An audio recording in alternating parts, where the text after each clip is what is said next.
Good evening, good evening. So joining me on the show tonight is a man who's been described as a national treasure. He's been described as a rock and roll survivor, and he's also been with the band Aslan for 40 years. Can you believe that? It's the one and only Christy Dignam. How are you, sir? How you doing, Robin? I'm very well. Good to have you on the show. So 40 years of Aslan. Can you believe it?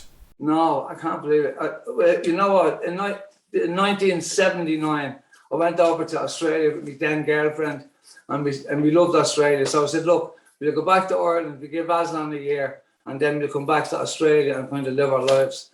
And she's still waiting with bags packed 40 years later. So there you go. So you obviously back then, when you started, you didn't imagine that things were still going to be going 40 years later. Absolutely. No, I thought it'd go on for a couple of years. But it's just, the way things work out. Life happens when you're making plans, as John Lennon said. And that's what happens. It's just kind of rolled on. So it's great. It's great that we can still do it at this stage, Robin, Exactly. So what about when you hear headlines in newspapers like Christy Dignam, national treasure, Christy Dignam, rock and roll survivor? How do you feel about those comments? I'd be kind of a bit embarrassed by them, to be honest with you. It's a bit, I don't know. I don't take them that seriously. It's just newspapers, isn't it? So I've been dead a couple of times. I have a granddaughter, right? And she rang me about 2 weeks ago. I said, Grandad, I didn't really realise you were so rich, right? I said, what are you talking about? So I Googled myself to see how much I was worth. So I was a Christy Dignam, born, blah, blah, blah, musician, worth $18 million, died the 21st of March 2001. Oh, this was weird. So nobody told me to lie down, Robin. So I don't know what the story is there. But a song like Crazy World must have made you a few quid. Well, it's brought us around the world, and it's a bit of a weird one because that's off an album called Goodbye Charlie Moonhead, and we 3 singles on the album. So basically, what you do is when you have singles, you release your worst single first, and that'll and then your second best, and then your best. So it looks like you're getting better all the time. So when we looked at the 3 singles on the album, well, Crazy World is the worst of the 3 singles. We put that out first. So that was a massive hit. And then I said, did you like that? When did you hear Rain Man? Have you ever heard Rain Man? I have, yes, yeah. Oh, have you? I have, yeah. But but you weren't hits anyway. Do you know what I mean? And Crazy. So I still don't know what kind of makes a hit record after all these years. Tell us about Aslan then. How did it all happen? How did you all get together? And how did you decide on the name Aslan? Could you have been called something else? Yeah, well, so we were in a band called Mila 18, and that was from a Leon Uris book years ago. And what happened was we were playing this gig, and I seen this other band, and they were playing, and the venue had 2 levels. So we were upstairs and they were downstairs. And our gig was packed, and there was about 10 people at their gig. But the following Monday, I seen they were signed to Chrysalis Records. So I went to the band the next day and I said, look, I was working in telecom area here, which would be like BT up in the north. So I said, look, because we had these jobs, it's robbing us of the hunger to succeed, So we all jacked in our jobs and some wouldn't. So then we formed Aslan.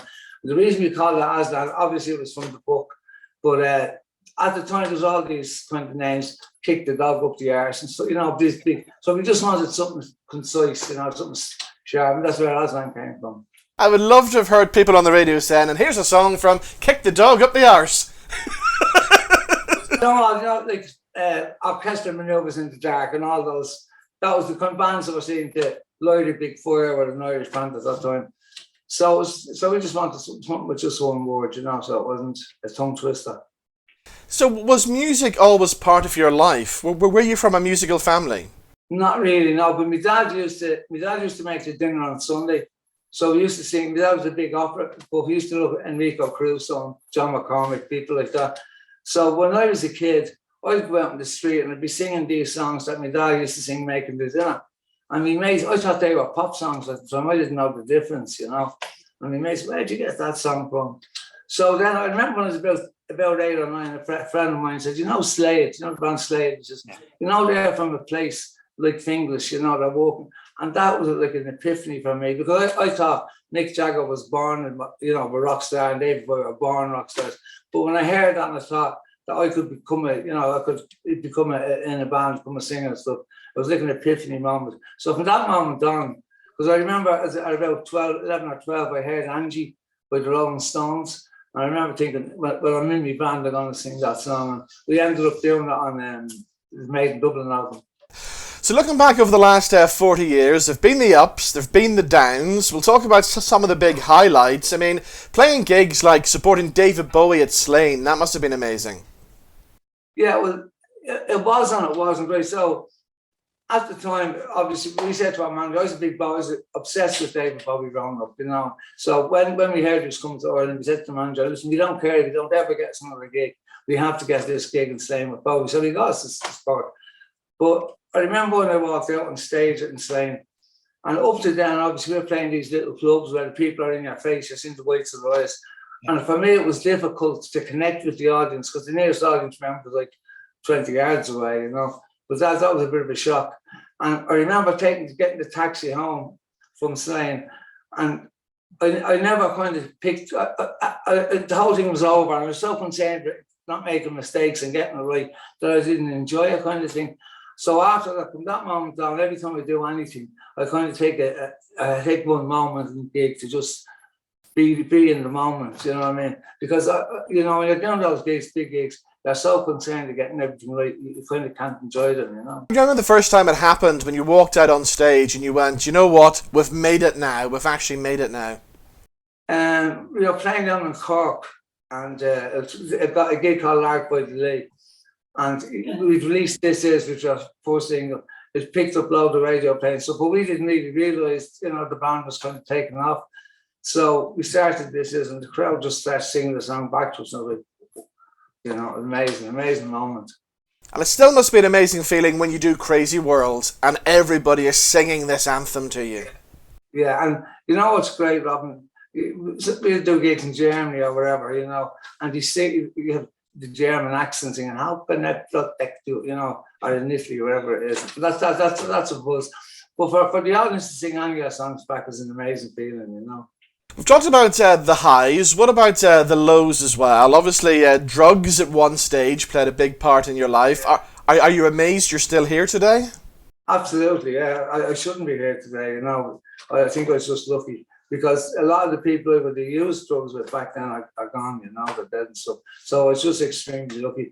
Plus, I had a great wife so I never kind of let it go too far, do you know what I mean? Because I always had to come back, and you know, I was trying to hide that, obviously, you know, from her. But she stopped me kind of going over the edge, I think. But I eventually went over to Turkey, a place called Tamprabok. And there was like a Buddhist monastery. And when you go in, it's like a lockdown community, you know. So when you go in, they take all your clothes and your passport, and they give you this money that's only, you can only use it on the actual compound. And so you used to go out every morning, you go out at 5 o'clock. And these school buses have come for the school kids to look at what you end up use drugs. So they used to give us this, we brought a needle along a gutter kind of thing, and they give you this little drink, and about 5 minutes later, you just start vomiting, you know, it's get all the toxins out of your body. Yeah. So the kids are all there snapping photographs, you know. But anyway, that was a profound experience. That kind of sorted me out, you know. The old Buddhists are good. Yeah, of course. Yeah. Now, as well as all that, I mean, you've been battling cancer as well, and I gotta say, you're looking fantastic. You're sounding fantastic. You look so well. Well, do you know what I do, Robin? I kind of pretended I have 2 cancers at the moment. I'm still doing chemo. I'm actually getting chemo tomorrow, but I pretend there's nothing wrong with me, and then when something happens that debilitates me, I deal with it then, you know. And I've just been lucky because, you know, when you're doing chemo, they're in a room with maybe 15 people, and they're all kind of sitting up there and drip at the chemo. And every kind of week you go into somebody else in an empty chair, you know, or somebody else is in that chair. So it's a hard one. But look, what can you do? You just have to get on it. Last year, when you were going through the chemo as well, I mean, you managed to knock out a solo album too during that time, didn't you? Yes. Yeah, it was with the pandemic. Obviously, nobody was working and stuff. And it's something that I've always wanted to do because with the band, you know, if everybody, like the guitarist wants to have the guitar and the drummer wants to. So I wanted to do something just, you know, myself. I want to see could I do. So I was really happy with the album. It was really good. It was great to see Imelda May on the album as well. Yes, and you know what? You know the way you meet some people that you like and then they turn out to be real assholes.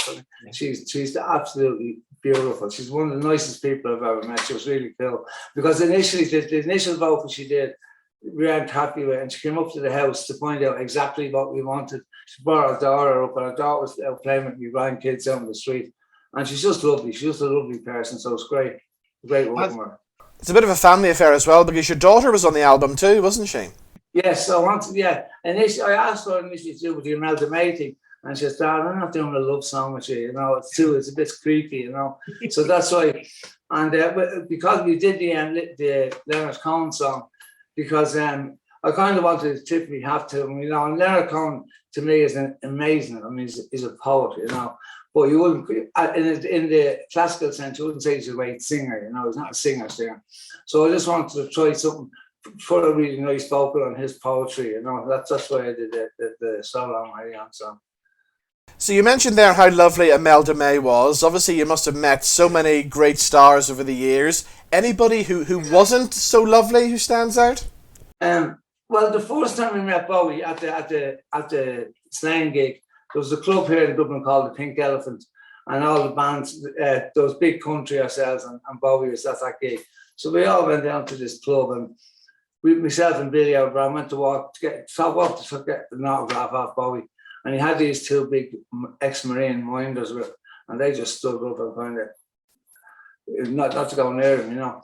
So then years later, a couple of years later, then he was playing down here in the Point, and it was a bit of a party on after. And we said to him, you know, about what happened that day, and we were really disappointed because we played him. But he said he was really paranoid about the whole. He was an Englishman over here, and was in the height of all the troubles and stuff. And Lennon had been executed a couple of years prior to that. So we was just in the street, because I remember when they were coming on stage in Slane, and they all had these great boiler suits, and they kind of come on in like a military formation, and Bowie was in the middle of it. So if you were a sniper, you couldn't have really seen which one was Bowie, you know. Now, as soon as you got on the stage, it was different. You could have shot him anytime there. But he just said he was really paranoid about it, but it was lovely then, you know, really nice. What about some of the other Irish musicians? Who are you friends with? I mean, you've done stuff with Sinead O'Connor, haven't you? Yeah, Sinead's gorgeous as well. You know, she gets a lot of flack, but she has a few issues and stuff. But she's nice. It was great working with her. When we did the vocal with her, we had all the vocals worked out that we wanted her to do. So when she came in, we said, "Look, we want you to do this, this, and this." And she went in and did exactly as we asked. So then when she had all that done, she said, "Look, can you just open the mic and just let me ad-lib kind of thing?" And we ended up throwing everything out that we prepared and just used that ad-lib. She's amazing, amazing singer, you know. But it's loads. I mean, John Sheehan from the Dubliners is a lovely guy. You know, I was going to do an album with Finbar Fury.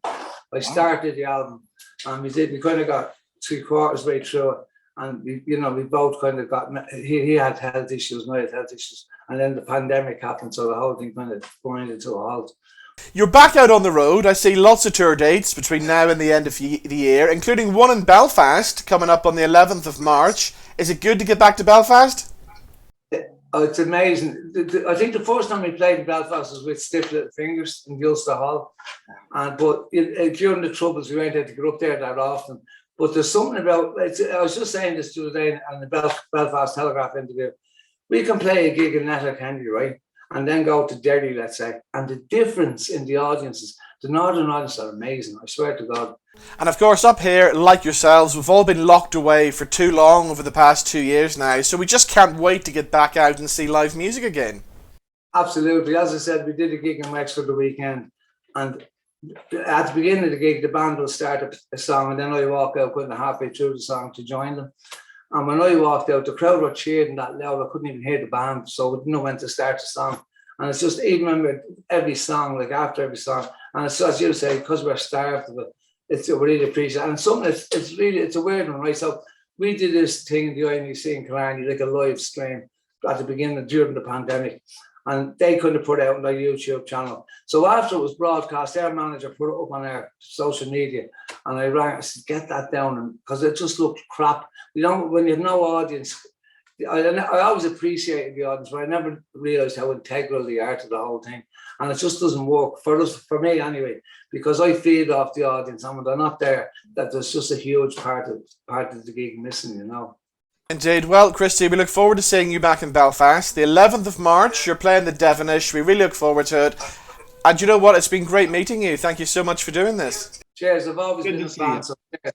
Bye. Bye bye. Bye, Christy. Bye-bye.